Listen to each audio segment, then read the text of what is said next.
Global માર્કેટ્સથી મિશ્ર સંકેતો. એશિયાના બજારો 0.5% સુધી વધ્યા. Gift Nifty flat. શુક્રવારે અમેરિકાના બજારોમાં જોવા મળી હતી મજબૂતી. એનવિડિયાની દમદાર રેલીથી રેકોર્ડ હાઈ પર બંધ થયો હતો નાસ્ડેક.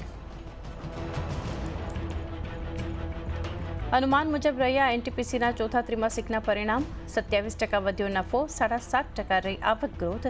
માર્જિન્સમાં 2%નો સુધાર. થર્મલ સેગમેન્ટને લઈને કંપનીની કમેન્ટ્રી પોઝિટિવ.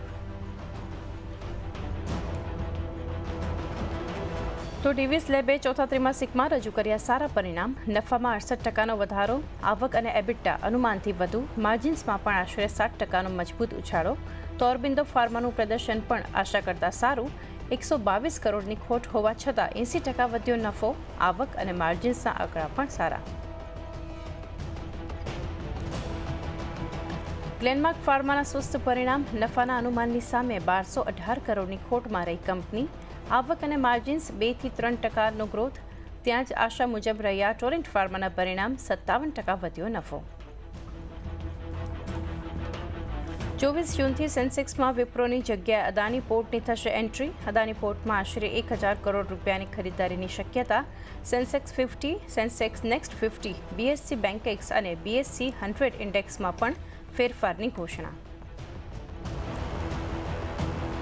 અને કોલકાતા નાઇટ રાઇડર્સે ત્રીજી વાર બની આઈપીએલ વિનર. ફાઇનલમાં સનરાઇઝર્સ હૈદરાબાદને 8 વિકેટે હરાવ્યા. સુનિલ નરેન બન્યા મોસ્ટ વેલ્યુએબલ પ્લેયર. જ્યારે સિઝનમાં સૌથી વધારે રન બનાવવા માટે વિરાટ કોહલીને મળી ઓરેન્જ કેપ.